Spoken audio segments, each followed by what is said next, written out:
Hello everyone, in this video we're going to go over some tips and tricks to keep your WordPress website secured. Now I put together this list which is not in a particular order, so there are going to be some links at the end of this video in the description so you can follow. There are going to be plugins, so I've done a research myself trying to keep my WordPress websites, which are my personal websites and websites that I manage, safe and secured. So let's get into it. Now the first tip that we're going to cover is very important. Keep your WordPress core and plugins and themes updated. So to do that, we'll go to WordPress admin area. Now to update the WordPress version itself, go to dashboard, and I'm using the latest version already. So if you're not, please make sure to update the WordPress core version, and also go to plugins and update the plugins if there are any available updates. And also themes, very important, update the themes, especially the theme that you are using currently. Alright, the next step that we're going to cover is never set the admin as a username. This is the step where you just set up your WordPress, and so when you're creating a new WordPress website, never set admin as a username, because it's really easy for hackers to detect which names are used for your WordPress username.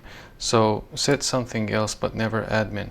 This is the step that's preferably something that you should do before installing or setting up any WordPress website. Alright, the next step is using strong passwords. So never set simple passwords like admin or 123. They're very easy to get hacked. Even if you already created one, go to user, profile, and change your password immediately. And WordPress system already provides us the very effective password generator, which you can use, or you can go to any password generator website like password generator, like LastPass, or you can use any password generator and set the strength and copy and save it somewhere. Now the next step is using the two-factor authentication using a Google app or Microsoft.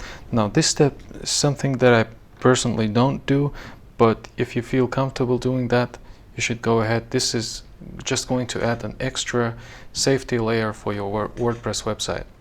The next step is using HTTPS, which is a more secured HTTP transfer protocol that we can use, that's not only used for e-commerce websites, but this should be, you should definitely use this for pretty much all your websites, and this allows your website to be even stronger in terms of security. I personally don't use SSL certificate on my local websites, but whenever I move website to a remote server, that's something that I first do. Alright, the next step is really important as well. You should always have an effective WordPress security plugin installed, especially if your website is on the remote server. Now the plugin security will strongly depend on the plugin that you'll be using. Now there are so many plugins out there which are free and paid versions. Now I'm not going to name any specific plugin because there are so many of them and they are regularly updated. So I'll put together the list of plugins that will be in the description of this video, so you can check out for yourself. But always do a research for yourself in terms of the best plugin. Now the plugin that I use for my WordPress security is WordPress.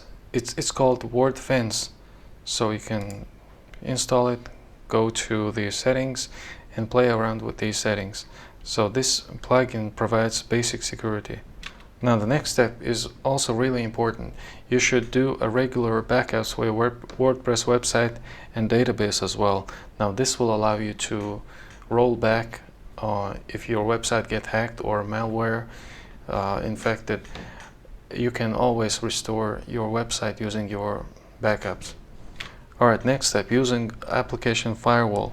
Now On local development, I don't personally use firewalls, but whenever you're deploying your website to a remote server, this is also going to add an extra layer for your WordPress security.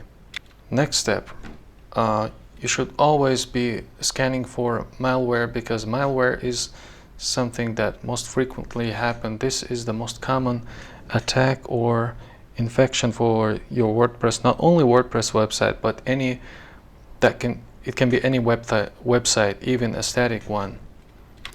Again, you can use WordPress plugin, and again, you should do a research for the best WordPress malware scanning plugin, or you can use any other online service in order to detect any malware or remove them. Now, this step is always crucial in order to stay protected. So let's go to settings.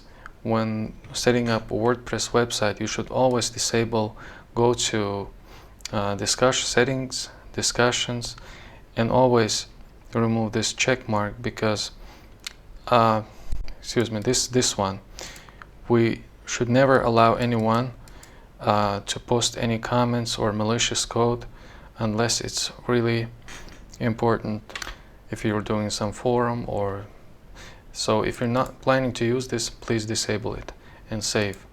Now, file permissions are very important in order to stay protected, because when at the development stage, it can be difficult to set up depending on your operating system. If you're using Windows, which most people do, the file permissions are not easily set as you would do in Linux. Most of the time you worry about setting file permissions on Linux, because most hosting servers use Linux system. So as soon as you upload your website to a remote server, you should do some research and set a specific settings for your file permissions. So for WordPress, I brought up this WordPress file structure. For your WordPress directories, always set 750 for all your directories, but for files, use 400, because there are some different requirements for directories and files, but these are the most recommended settings. Now, securing wp-config.php file is very important. Again, we should set the file permissions for this file as well as you would do in your any WordPress specific file, but there are some exceptions, like the uploads file, which sits in the wp-content directory. Please allow that directory to upload files. Don't set any restrictions for this directory, because that directory is specific for uploading files. Now, disabling this file in your admin area is also very important. There is a specific code that we can paste, which I'm going to show you. Now, this code can be pasted anywhere in your wp-config. It's written like this. So this code will protect your file from being edited. Now, this step is very important regardless of the website that you are making, whether it's a CMS website or a static website. You should never allow your browser to read through the directories of your website. Now, this is the file that sets specific restrictions on the browser, so we should never allow browser to browse the content of this file. Now, most of the time this file is already protected, but in case if it's not protected, go to open this file in any text editor. I opened this file in Sublime Text Editor. So what you can paste is this code. So this code will prevent browser from loading this file. Again, we should, whenever possible, we should restrict anyone from accessing this directory, because this is a specific directory for WordPress website. This is the admin area that should be accessed only by the admin of the website. Now, the easiest way of doing this is by going to wp-admin area and creating this file. So let's create this file and save it. .ht access. hit enter. Let's open this file and paste this code in here. So this will allow only admins of your website to access this area, but not anyone else other than admin. And you can further customize this code depending on your requirements. Alright, next step is to use this plugin to change the default login URL of your WordPress website. Now I'm making a separate video on this plugin. If you're interested, let me know in the comment section below. So I'm going to be showing step by step how to change the URL of your login page. So this step is very important. Now, limiting login attempts is also very important. There are a whole bunch of plugins that allow you to do that. Pretty much all you have to do is install a plugin and set the specific requirements like 3 or 5, and after certain attempts, this will show or blacklist a user or hacker that's trying to penetrate to your system. Alright, the next step, log idle users out automatically. So most of the time we have so many users logged in our website that we may not know of. So making them log out automatically is very important to keep your website more secured. Now the way that I like to do this is by using the custom code. Again, you can use any WordPress specific plugin, but I'm going to do this using custom code. So what you have to do is navigate to your current theme and go to JavaScript file if you have one. If you don't, you can just open up the footer.php file and paste this code in there. At the end of this file, paste this code. If you need this code, I'll put the link in the description to this video so you can copy this code. So this way I can log out the users that are not using my website or may do something harmful to my website. I can log them out easily. Alright, changing the default WordPress database prefix is very important for your website because most hackers and malicious scripts target the prefix of your database table. So let me show you what I mean. So when we navigate to the local PHP myadmin, where we can see the tables and databases of our websites, when we browse the structure of our database table, we can see the prefix that I've specified, which is AH, but most of the time by default this will be WP, which is something that you should never use. For each website, make sure you use the different naming conventions for your database prefix. If you are setting up this website, this is where you basically provide the table or database prefix.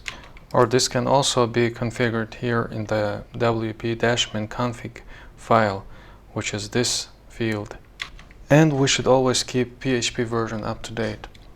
And PHP error reporting is a really useful feature when you want to debug your code at the development stage. This may be turned on, but very important when you deploy your PHP applications. You should definitely turn them off because it's really easy for hackers to detect the version of your PHP, and depending on the version they can implement their hacking strategies to cause harm to your website. So turn it off if you're deploying your website. And if there are any plugins that you're not using in WordPress, definitely turn them off, because any unnecessary plugin is a risk to malware and hacks. And also, if you have some users that are not active or users that you don't need, also remove them from your WordPress website. Monitoring user activity is crucial. For some people it might be important, but if you want to monitor users, whether you have a blog or forum, but this is something that I personally don't do. I don't monitor users, but if you specific requirements require you doing so, make sure what your users are doing what type of posts they are posting, because it should also be considered when we are securing WordPress website, or as far as WordPress security is concerned. And all of that don't matter if we are not using the secured hosting provider. First of all, make sure that your hosting provider is secured and reliable. And there are a ton of hosting securities out there, but do a research for yourself and pick the best hosting provider possible. That's it for this, guys. Thanks for watching this video. Thanks for watching, and sorry, this just wanted to put some, this, I know it was a random, not a specific order, but this is something that I've done on the go. So if there's anything that I forgot to mention, please let me know in the comment section below. Thank you for watching, and see you next time.